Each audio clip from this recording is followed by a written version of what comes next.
Mesdames, Messieurs, peuple congolais, chers agents des renseignements patriotiques ou des nouveaux agents du Congo qui arrivent. Vous savez la déclaration que vient de faire le général Mokoko appelant à la désobéissance civile suivie des actes que nous sommes en mesure de le faire au suivi d'une insurrection populaire. On le sait.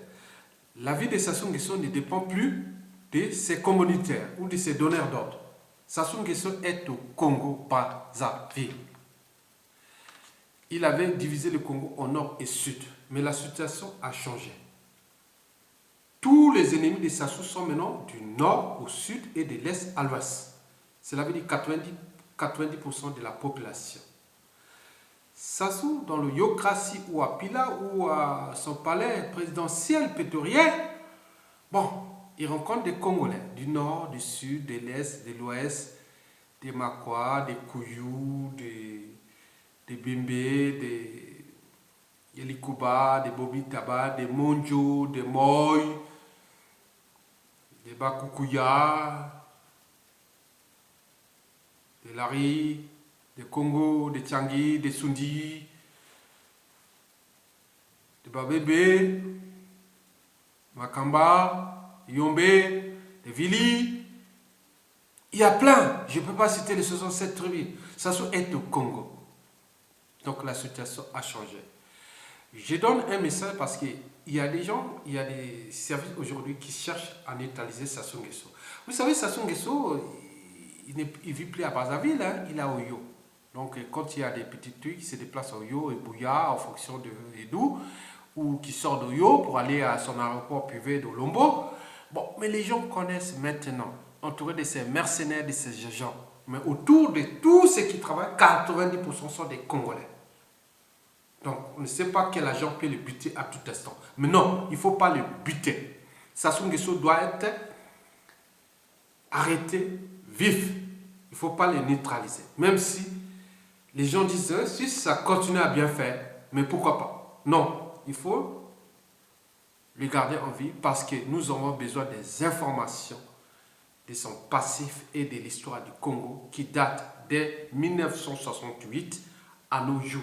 Sassou Nguesso est au cœur de tout ça. Or, à faire force à faire. Donc, le discours de notre général Moïse Mokoko, il n'y a pas de problème. Donc, protégeons tous nos opposants, tous nos candidats, progressistes. Et nous sommes au cœur de l'enjeu. Donc, nous devons mettre des solutions pour simplement arrêter Sassou. Il n'y a plus rien à faire. Voilà. Bon, pour les autres qui vont se réfugier en Afrique, comme ils sont incapables de raisonner, dire non, Sassou, le peuple a gagné, mais vous êtes en train de faire ce que vous faites, mais c'est pas possible, c'est pas possible, c'est pas possible. Donc vous êtes en train de confisquer la volonté d'un peuple. Parce que comment vous allez rendre ce peuple comme des animaux, alors que même pendant la colonisation, on leur a donné tous les processus de la liberté et de la civilisation. Mais pourquoi tu les rétrogrades même avant l'esclavage? Non, il y a un problème. Donc, je vous donne l'information, ne tuez pas Sassou Nguesso, s'il vous plaît. Parce qu'il y a des gens qui ont envie d'en découdre avec lui et le buter à tout instant. Non, non, non, non, non. Mettons toutes les solutions pour l'arrêter. Simplement. Mais par contre, tous ces dignitaires ou tous qui vont se fuir en Afrique noire, il n'y a pas de problème. Nous allons réformer nos forces dans les forces de renseignement. Et nous allons trouver, en fonction des condamnations qui seront faites par Koutumas, et si vous n'opérez pas aux injonctions du peuple souverain tenant à faire respecter son cycle droit, le droit du souverain, du peuple congolais, bon, nous mettrons les agents pour vous neutraliser. Là, vous serez. Si vous refusez en RDC, on va vous retrouver, hein, s'il n'y a pas de problème. Les agents viendront avec tous les services, hein, tous les moyens dont dispose un État. Donc, d'abord les pressions diplomatiques et autres. Mais par contre, ceux qui vont en Occident, il n'y a pas de problème.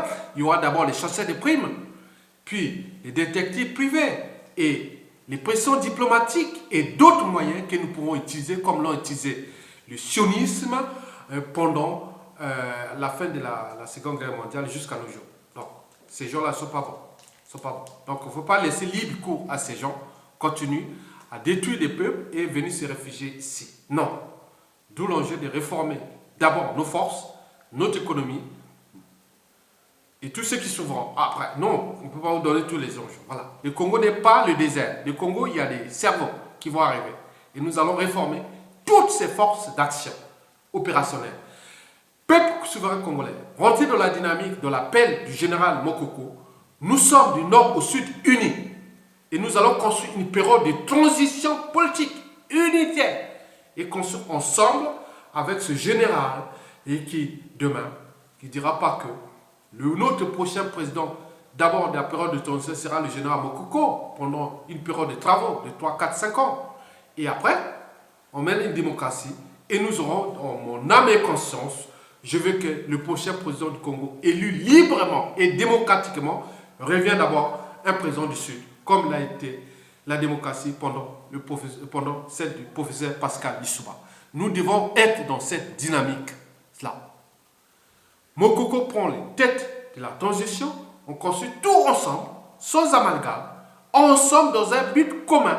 Parce que Mokoko, quand il va sortir de cette période de transition, c'est notre président de transition, on va les garder au secret jusqu'à sa mort, tranquillement. Et on va mettre une démocratie nouvelle, où il y aura un candidat, je l'espère, bien sûr, il sera du Sud, et après on pourra faire des systèmes d'alternance dans le sens de repenser notre écosystème. Nous sommes tous des Bantous, des chrétiens. Voilà, on ne va pas nous souiller par un monstre qui nous a été imposé et qui là. Ne les tuez pas, ne les tuez pas. Je vous demande parce que il y a d'autres personnes qui cherchent, peut-être que voilà, peut-être les services, d'autres services ont d'autres intérêts certes à les buter. Mais non, il faut protéger Sassou, qu'on les trouve vifs. Voilà, il faut l'arrêter comme ça. Et après, tout ce qui va se faire dans les périodes d'arrestation, on ne peut pas le gérer. Hein? Je ne sais pas, on me donner coup sur la gueule de Sassou comme ça, ou non, non, ok, on va là, mais c'est... Non, on ne peut pas gérer ça. Mais ça sera dans le cadre de l'esprit de cette action. Mais tous ceux qui vont fuir à l'étranger, d'abord en Afrique, ne faites pas. On ne détruit pas un État, un peuple, avec toutes ces matières grises d'intelligence, du renseignement, les moyens que nous allons mettre en place pour réformer un écosystème sociétal. D'où l'enjeu de la réforme du système de l'autorité de l'État et de tout. Non, on va là, on est en conclave. Restez libre et dynamique. Nous arrivons, le peuple congolais arrive. On n'a pas besoin de la France ou autre. Non, la France est notre partenaire économique. Comme tant d'autres, le monde a changé, va changer tout au long du XXe siècle, du XXIe siècle. Oui, les technologies sont désormais disponibles partout. Oui, les technologies sont désormais disponibles partout. La matière grise est disponible partout. Mais nous avons un écosystème unique en Afrique. C'est-à-dire, nous sommes l'Amazonie de l'Afrique. Retenez bien, nous allons réformer cet écosystème. Voilà, d'où l'enjeu de la réforme de nos mentalités, nos habitudes et comportements de l'autorité de l'État, de la géostratégie, de... Comment on peut encore dire ça? De la monnaie aussi, pourquoi pas? Si la monnaie, ça ne correspond pas. Si nous voulons dévoiler notre monnaie, il faut réformer d'autres territoires, d'où l'enjeu du pacte référendaire de la sortie ou non du franc CFA. Il faut répondre ça, parce que la France ne nous a pas aidés. Bien sûr, s'il peut nous aider en ce moment, on peut trouver des stratégies ensemble, mais s'il ne nous aide pas jusqu'à la fiche du indicateur, à ce moment-là, c'est perdu. Hein? Parce que la nature a horreur du vide. La nature a horreur du vide. Mes chers Français, le monde a changé et va changer tout au long du XXIe siècle. La nature a horreur du vide. Il y a des requins qui sont encore plus puissants que la France aujourd'hui.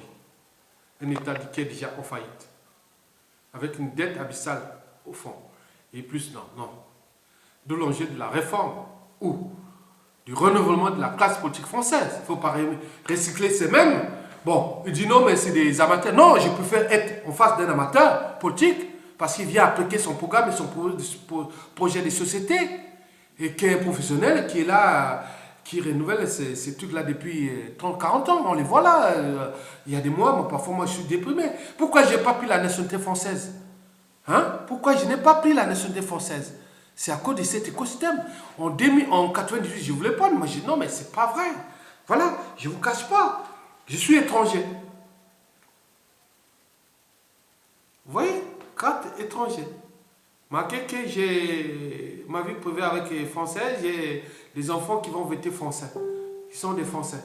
Bon, attends, arrêtez. Non, je reste là parce que la France, c'est déploiement. Je vous dis, hein, sincèrement. Si la France ne réforme pas ou ne renouvelle pas de façon automatique sa classe politique, il est sûr et certain que la France d'ici 2030 sera au 7e rang mondial. Je vous l'ai dit, hein, sincèrement, avec ce qui s'organise autour de l'Afrique francophone, dans la question du fonds CFA et d'autres coopérations militaires autres. Mais attendez, vive la civilisation 3.0 et nous arrivons. La France, faites attention à vous, gardez cet écosystème, éjectez ces dictateurs et restez en direct avec la nouvelle classe politique africaine et aussi renouveler votre classe politique. Obligatoire, c'est obligatoire. La France est dans l'obligation de renouveler sa classe politique. Voilà, sinon, vous avez perdu. Voilà, la politique, ce n'est pas un métier. C'est une fonction, c'est une vision, c'est un engagement. On passe un pendant temps, on est élu, et bien, réélu, après on quitte, on va faire autre chose. On a un métier, on est médecin, on ne va pas faire sa médecine. Pendant ce temps, on peut mettre des solutions quand on est en politique pour que les conditions que je vais être médecin en sortant de là, que ce soit plus acceptable, que ce soit tout ce qui concerne l'économie, le marché, les associations, tout ce qui concerne la dynamique d'une société. Arrêtez de rester là, s'attacher à la politique comme des guibolles, et le voit toujours là. C'est des gens entraînés. Ils sont entraînés. On les voit là. Ils viennent penser, mais n'ont même plus de pensée. Laissez la dynamique. Par exemple, on voit le garçon là, comment on l'appelle, le monsieur là, comment on l'appelle, de la gauche là, comment on l'appelle, Macron. C'est nouveau, c'est bien ça. Bien sûr qu'on a Emmanuel Valls, même par temps qui sont embrouillés avec les histoires du Congo, dont on sait que sa femme, peut-être que si ça se tombe, il y aura d'autres choses qui vont sortir, des affaires qui vont sortir. Hein. De toute façon, la civilisation 3.0 sera là, d'où l'enjeu que nous, nous n'avons pas besoin de financer les journaux, nous allons financer tous ces blogueurs et tous ces gens qui travaillent sur les réseaux sociaux et médias sociaux. Ça sera 1% du PIB congolais va entrer dans tous ceux qui seront en Occident, en Afrique et ailleurs dans le monde qui vont être dans cette dynamique avec des chaînes de commande pour diffuser l'information du Congo. Libre. Donc on n'a pas besoin de ce truc-là. Bon, c'est pas grave. Bon, je vous laisse comme je vous ai trouvé et sans mon nom, bien sûr, mais je suis simplement dans la liberté de penser. La liberté de penser. Si je doute, donc je pense. Si je pense, donc je suis. Le cogito. Je vous remercie.